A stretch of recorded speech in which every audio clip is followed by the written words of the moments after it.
We had just moved into our new 2-bedroom apartment near campus. Boxers were everywhere, nothing unpacked yet. Even though we were exhausted, the three of us, Claire, Lily, and me, sat on the floor eating instant noodles, laughing about finally living so close to school. It was almost midnight. The room went completely silent. We didn't know a single neighbor yet, and it was midnight. None of us dared open the door. We just sat there, holding our breath. Then it came again. I slowly crept to the window, pulled the curtain just enough to peek. The hallway was empty. The fluorescent light flickered once, then stayed on. We told ourselves it was probably just the wrong door and went to bed. A few nights later, Lily and I were lying in our beds, talking softly before falling asleep. Then we heard slow, heavy footsteps in the living room. I whispered, "Is Claire still up, walking around this late?" Lily shook her head. "She's been asleep for an hour." We just froze, listening. The footsteps stopped. We didn't check, just stayed in bed. The next morning we asked Claire, and she said she hadn't gotten up all night. We all just stared at each other, goosebumps rising. Another night, around 2 a.m., we heard a cabinet creak open in the kitchen, then slow footsteps coming toward our bedroom door. Lily and I were terrified. We cracked the door open. The living room was completely empty. The kitchen was empty. The fridge hummed softly. No one was there. Then came the microwave beeped, and starting by itself at 3 a.m. A moment later, the washing machine started spinning on its own. None of us moved. We just lay there, clutching our blankets, listening to the hum echo through the apartment. No one dared step out of bed. We stayed curled up, wide awake, until the first light of morning. The next morning, we sat at the kitchen table eating cereal. I teased Claire, "Why were you walking around at 3 a.m.? You even heated food and started the washer." Claire frowned. "What? I didn't get up. I was asleep." Lily and I looked at each other. If it wasn't you, then who did that? Don't tell me this place is haunted. Claire rolled her eyes. Ghosts aren't real. It was probably the old washer starting on its own.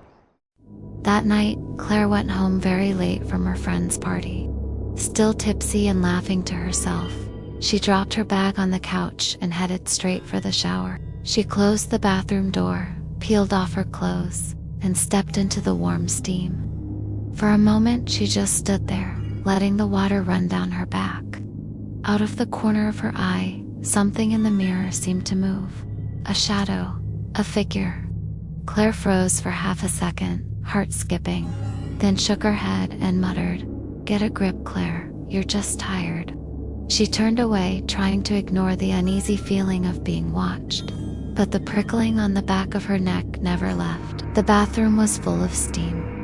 Claire wiped the mirror with her hand and saw a dark figure standing silently in the corner behind her. Heart pounding, she spun around. The bathroom was empty. She turned back to the mirror. The figure was still there. She screamed and bolted out of the bathroom, wet hair flying, almost slipping on the floor. Lily and I jumped out of bed and ran to the hallway. Claire was crouched on the floor, shaking, her hair plastered to her face. "There's someone in the bathroom," she gasped. Lily grabbed my arm, wide-eyed. We stood frozen, every light in the apartment still on. When Claire calmed down, I gathered my courage and peeked into the bathroom. Steam still swirled around. The mirror was wet. No one was there. I turned back to tell the others. "See? Nobody's." And then I turned around. At the far end of the hallway, a faint dark silhouette was standing completely still. The light above it flickered on, off. Lily's voice shook as she stumbled backward. "It's right there, standing there." None of us slept that night. As soon as the sun came up, we went next door and knocked. An older woman slowly opened the door, peering at us with tired eyes. I asked carefully, "Excuse me, do you ever hear knocks at night, or see anyone in the hallway. The woman's face went pale. She glanced at the empty hallway before whispering, You girls should keep your door locked. People say strange things happen down this hall after midnight, and you gals should move out. And then she shut her door without another word. That night, the apartment felt colder than usual. None of us wanted to turn the lights off, so we all climbed onto Claire's bed, phones glowing in the dark. Claire typed our address into the search bar. A few clicks later, she gasped and turned the screen toward us. Look at this. There was a report about this apartment. The headline was short and chilling. Student found dead, 'cause unknown. My stomach dropped. Lily pulled the blanket to her chin, whispering, So it's true. This place is cursed. That was enough for us.